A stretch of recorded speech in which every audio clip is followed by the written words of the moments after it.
नमस्ते dear students, VK knowledge electrical में आप सभी का स्वागत। 28 जुलाई शाम को एक प्रेस रिलीज जारी होती है और उसमें अपडेट है राजस्थान की वाटर वर्क्स को लेकर। PHED public health and engineering department, और हम लोग इसे साधारण भाषा में वाटर वर्क्स या जलदाय विभाग के नाम से जानते हैं।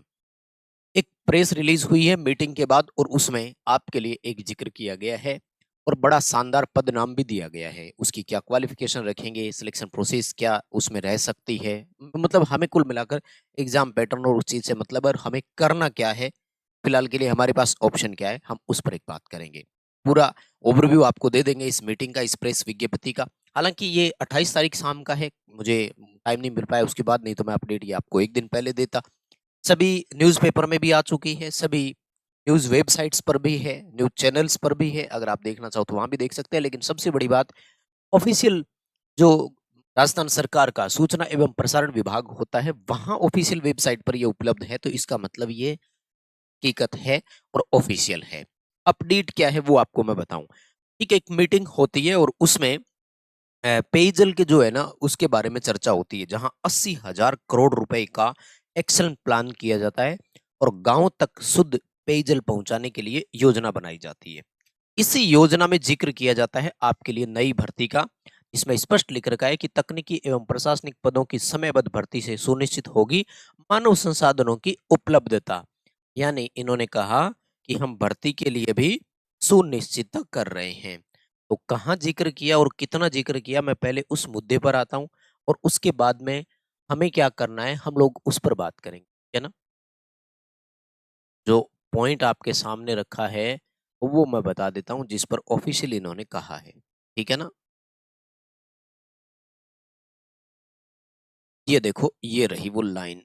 थोड़ी जूम कर दूं ताकि बढ़िया सी दिख जाए, हमें तो एक उसी लाइन से मतलब है जिसमें अपने बारे में चर्चा की गई है ना। बाकी इस प्रेस विज्ञप्ति का तो क्या करना है। अच्छा भैया, वीडियो को लाइक तो कर दिया करो यार, बहुत मेहनत लग रही है। आपकी लाइक ही हमें ये बताते हैं कि हाँ अपडेट आपको लगा, पसंद आया, तो हम आपको और जल्दी इधर उधर से सोर्सेज लेकर के सूचना देने का काम करते हैं। आप इस वीडियो को शेयर भी करिए। मुझे पता है बहुत सारे बच्चे हैं जो लाइक करने से डरते हैं, शेयर करने से डरते हैं, पता नहीं क्या सोचते हैं। क्या हो जाएगा अगर ये वीडियो आप 4 ग्रुप में डाल देंगे तो। भेज दीजिए उन तक भी। देखो, ये रहा, यहाँ पर इन्होंने क्लियर कर दिया है कि राजस्थान ग्रामीण पेयजल एवं स्वच्छता निगम, ये वो सीवरेज निगम वाला RWSSC के नाम से है, कॉरपोरेशन के नाम से है, Rajasthan water sewerage system and management corporation नाम से बनाया था। उसके प्रभावी कार्यान्वयन संस्था बनाने के लिए 3,000 कनिष्ठ तकनीकी सहायक, ध्यान से देखिएगा, 3,000 कनिष्ठ तकनीकी सहायक। इसको इंग्लिश में अगर पढ़ेंगे तो इसके दो मायने निकलेंगे। कनिष्ठ को इंग्लिश में बोलते हैं जूनियर, तकनीकी को टेक्निकल बोलेंगे, कोई दिक्कत नहीं है। अब यहाँ सहायक शब्द को लेकर प्रॉब्लम आएगी, लेकिन अगर इतना बड़ा नाम है तो सहायक को यहाँ पर असिस्टेंट बोलेंगे। यानी जूनियर टेक्निकल असिस्टेंट के नाम से नया पद बना रहे हैं भाई, मैं इससे बहुत सहमत भी हूँ। Electrician second, fitter second, pump operator, meter reader, ये वो अलग अलग पद निकालने से अच्छा है, क्योंकि जब सेम क्वालिफिकेशन पर है आगे काम बांट देंगे ना, वो उनका काम है जिस हिसाब से होगा। तो junior technician, junior technical assistant नाम से पद है और ये आईबीपीएस के माध्यम से भर्ती करवाएंगे, इन्होंने ये कहा है। ठीक है, अब देखो यहाँ पे संभावना क्या है। अब कोई सोचे कि गुरुजी यहाँ कहीं ऐसा तो नहीं कि डिप्लोमा वालों के लिए हो, तो सुनो, इसी भर्ती में जेई का भी जिक्र किया गया है। जूनियर इंजीनियर की जो भर्ती चल रही है उसकी प्रक्रिया को तेज करेंगे, अधीनस्थ बोर्ड से हम एक अलग से कैलेंडर जारी करवाएंगे। ये पूरी न्यूज है, आप लोग पढ़ लीजिएगा, आपको भी मिल जाएगा, समझ में आ जाएगा, कोई दिक्कत नहीं है। मैं मुद्दे पर आता हूँ, ये वाला देखो होता क्या है। अगर मैं यहाँ पर आपके लिए डिप्लोमा की बात करूं तो ध्यान से देखना,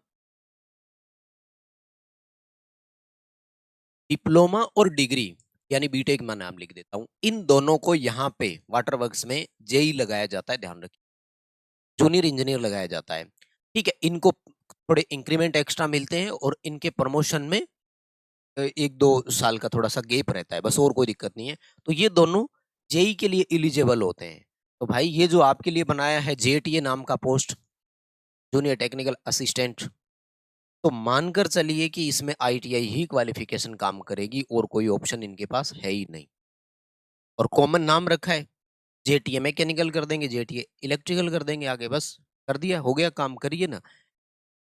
तो ये आपके लिए यहाँ पर क्वालिफिकेशन रहेगी। अब यहाँ पे देखो ये electrician, wireman, plumber, fitter, welder, लगभग इन 5 ट्रेड को तो कन्फर्म है, मौका मिलता ही मिलता है। बाकी और किसके कितने हैं वो तो ऑफिशियल लेटर और अनाउंसमेंट जब आएगी तो ही अपडेट अपन को हो पाएगा।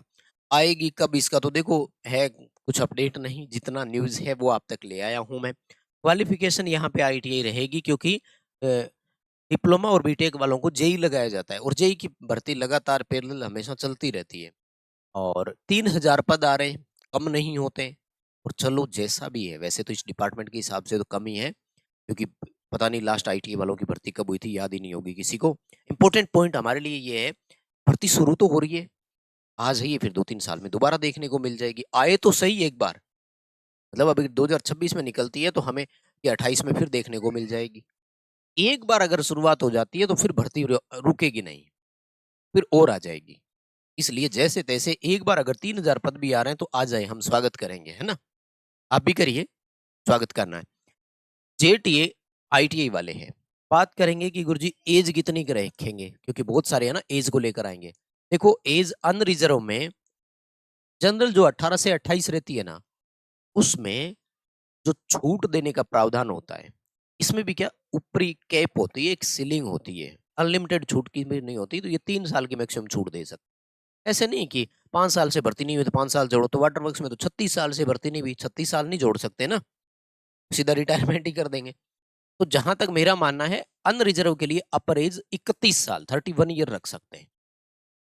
बाकी राजस्थान में ये अनरिजर्व में मेल कैंडिडेट के लिए है, ठीक है? तो राजस्थान में अनरिजर्व में फीमेल कैंडिडेट को 5 साल का रिलैक्सेशन है, तो फीमेल के लिए 36 साल हो गया भैया। फीमेल के लिए कितना हो गया? 36 साल। अब इसी तरह से राजस्थान में ईडब्ल्यूएस, ओबीसी, एससी, एसटी सबको मेल कैंडिडेट को 5 साल की छूट है, तो आपके लिए भी 36 साल हो गया।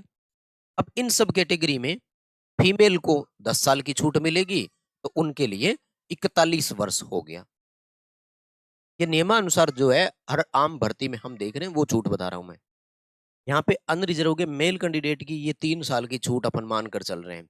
18 से 28 का रहता है क्राइटेरिया जनरली, और उसमें 3 साल का रिलैक्सेशन, 3 साल अपर केप होती है किसी भी चीज, जैसे बोनस अंक देते हैं तो 5 नंबर देते हैं 1 वर्ष के बोनस का, लेकिन उसमें 30 से ज्यादा बोनस नहीं देते हैं, है ना? ऐसे नहीं कि कोई 10 साल नौकरी करे तो उसको 50 नंबर बोनस के दे देंगे, ऐसे तो फिर बात ही नहीं बनी। तो ऐसे यहाँ होता है, वो कह रहे हैं कि 3 साल का मतलब होता है जनरली। तो मेल कैंडिडेट का 31, फीमेल कैंडिडेट का 36, फीमेल को 5 साल की छूट मिलती है अनरिजर्व के। और उसके बाद में मेल कैंडिडेट सबको 5-5 साल की छूट है अनरिजर्व के अलावा। और फिर फीमेल को 10 साल की छूट होती है, यानी फीमेल के लिए 41 वर्ष हो गया। तो ये रहेगा एज क्राइटेरिया जहाँ तक मेरा मानना है। अब मैं आपको बताऊं सिलेबस और ओवरव्यू के बारे में। तो देखो इनका जो सिलेबस है ये मानकर चलना आप लोग, ज्यादा तो नहीं, लेकिन पद का नाम टेक्निकल है तो कंफर्म है टेक्निकल तो रखेंगे, इसके बिना कैसे बात बनेगी, सीधी सी बात है। लेकिन राजस्थान का एग्जाम है तो राजस्थान जीके ना हो ये कैसे हो सकता है? मतलब श्योर वही part A part B exam होगा। अब चीजें बदल चुकी है, वो तो छोड़ दो कि कहीं सीधा कुछ हो के नहीं। और पार्ट ए पार्ट बी रहेगा ये कंफर्म है, एक टेक्निकल पार्ट एक नॉन टेक्निकल पार्ट ये कंफर्म है। टेक्निकल रहेगा पूरे चांसेज है, नॉन टेक्निकल में राजस्थान जीके तो कंफर्म है ही है। अब दूसरी चीजें जो आती है उसमें देखो मैथ पक्का जोड़ेंगे, कोई डाउट नहीं है। रीजनिंग का कोई ज्यादा मुझे नहीं लगता यहाँ पर, लेकिन मैथ के साथ साथ में ये दूसरा जो जोड़ेंगे ना वो विज्ञान विषय को जोड़ सकते हैं, जो 10th लेवल का रहेगा, यानी मैथ एंड साइंस के क्वेश्चंस आएंगे। उसके बाद में जनरल अवेयरनेस इंडिया लेवल की वो जोड़ सकते हैं। तो अभी के लिए अगर आपको तैयारी करें लगातार तो आप ये 3 सब्जेक्ट तो कन्फर्म पढ़ें और हर जगह काम भी आए। बात आती है कि गुरुजी हमें क्या करना है, वो भी आपको बता देते हैं। आपको सबसे पहले तो भैया इस वीडियो को लाइक करना, वो है आपके लिए जरूरी, ठीक है? और दूसरा काम शेयर करना है, चैनल को भी सब्सक्राइब करना है। हम 2 काम जो अब तक करते आ रहे हैं, एक तो भर्ती का इंतजार करेंगे और दूसरा हमारी तैयारी करेंगे। जो करते ही आ रहे हैं तो हमें कुछ एक्स्ट्रा करने की जरूरत नहीं है। तैयारी के लिए आपको यूट्यूब पर फ्री क्लासेस हमने दे रखी है। ऐप में हमने फ्री टेस्ट आपके लिए अटेंड ऐप के लिए ऐप में फ्री टेस्ट आपको दे रखे हैं, वहाँ से अटेंड कर लीजिएगा। ज़्यादा डिटेल से अगर पढ़ना चाहें तो मैं थोड़ा बहुत बुक के बारे में ज़रूर आपको सजेस्ट करूँगा, क्योंकि बुक्स वो चीज़ें हैं जो कभी खोती नहीं है आपके पास सेफ रहती है। हिंदी मीडियम मंगवाना चाहो तो ये मंगवा लेना, इंग्लिश मीडियम चाहो तो ये मंगवा लेना। इलेक्ट्रीशियन टेक्निकल के सारे इसमें क्वेश्चन है और डेमो देख लेना, पहले ऐप में डेमो पढ़ा है। लेकिन पढ़ना ज़रूर यार, क्योंकि ये बुक्स अगर आप पढ़ेंगे तो एक तो कंटिन्यूटी बनी रहेगी, चलो नई चीज़ आपको मिल गई तो अब इसको पढ़कर इस बहाने कंटिन्यूटी बनी रहेगी। हमारा पहला काम है कंटिन्यूटी रहे। हम चीज़ को छोड़ नहीं सकते, छोड़ने से भूलते हैं।